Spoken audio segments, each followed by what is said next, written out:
Alright, let's jump right into this beautifully crafted cinematic explainer. We're looking at the stunning visual design of Apricot Romance Episode 2, Rewriting the Cut. If you've been following along, you know this isn't just your standard animation. It's a meticulously built world with a totally unique aesthetic. Literally, the fabric of this reality is made entirely of paper. And in this specific sequence, the stakes for our clockmaker, Syed, and his companion, Mira, well, they've never been higher. Memories and time itself hang right in the balance. Hand over the temporal anchor, clockmaker. She was meant to burn in the archives. Right from the jump, we are plunged into the life or death stakes of Syed's workshop. A temporal watch sits on the table, ticking backward. And with every single tick, Syed realizes a horrifying truth. Mira, the person he cares about most, is quite literally fading from existence. Somebody deliberately erased her from history. But before Syed can even try to fix the clock, the shadows of the workshop tear open, and we get that chilling threat.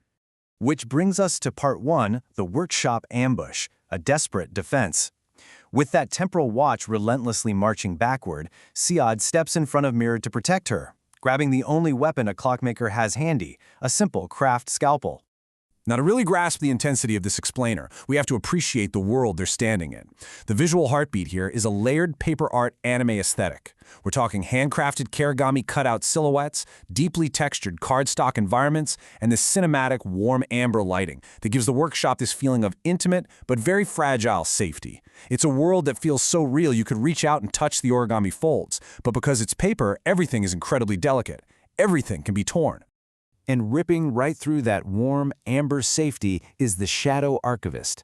Now, he isn't made of sturdy cardstock. No, he's a towering silhouette formed from jagged, midnight black crepe paper. He steps right through the torn doorway wielding these giant paper-cut shears.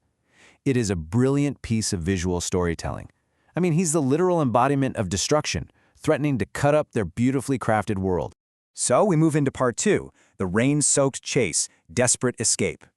Knowing he definitely can't fight a towering crepe paper monster with a tiny scalpel, Syed grabs Mira's fading hand and they make a break for the dark alleyways outside. This side-scrolling sequence is incredibly dynamic, and it accelerates fast. In the first second, they're sprinting through glowing, lantern-lit alleys. By second 15, a heavy rain starts pouring down. And remember, this world is paper, so the city literally begins to soften and melt around them. Then, by second 30, as they race toward the Grand Central Clock Tower, the Archivist's black shadows are literally slicing through the paper buildings right on their heels. The whole environment is basically collapsing. Syed, leave me!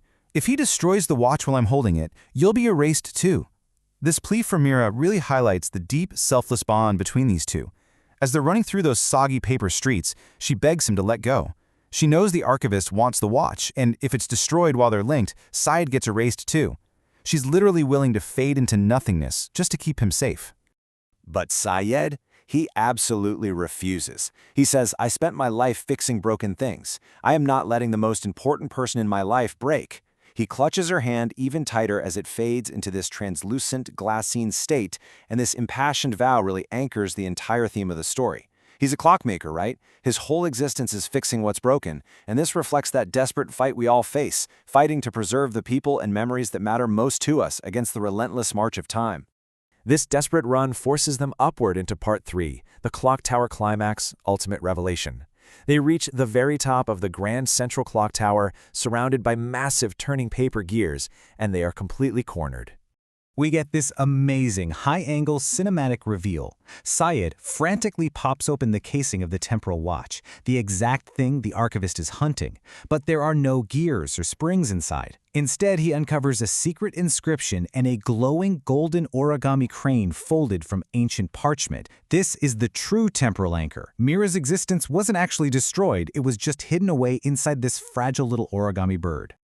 You didn't erase her from history, Archivist. You hid the original historical record inside this watch. This is the massive turning point. Syed realizes the whole thing was a lie. The original historical record is right there in his palm. So rather than fighting a losing battle against the Archivist, Syed has a stroke of pure inspiration.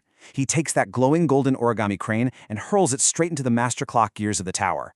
Which sparks the beautiful resolution of our story. Part 4, a shared future, history rewritten. The second that golden crane hits the master gears, boom, a massive wave of bright golden light bursts outward, sweeping across the entire layered paper metropolis. And history is rewritten in real time. The shadow archivist gets caught in this radiant light and just completely dissolves into harmless paper ash. But the real magic is Mira's transformation. Before, she was this fading, translucent glassine paper, barely holding on to reality. But now, bathed in the moonlight and the golden glow of the new timeline, her body solidifies. She turns back into vibrant, sturdy cardstock, finally casting a real, solid shadow. She's completely saved. History remembered me, she says. And Syed replies, I never forgot. It is just a deeply heartfelt, happy ending. The heavy rain stops, and the delicate paper world is safe again.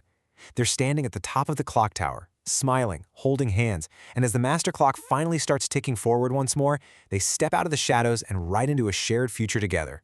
Because as this breathtaking story shows us, our histories and our memories are the very cardstock of our existence. They're what give us shape, color, and weight in the world. Syed was willing to risk total erasure to hold on to his. So, as we wrap up this explainer, I want to leave you with one final thought. If someone tried to cut away your history, what are the memories, the people, the moments that you would fight to keep?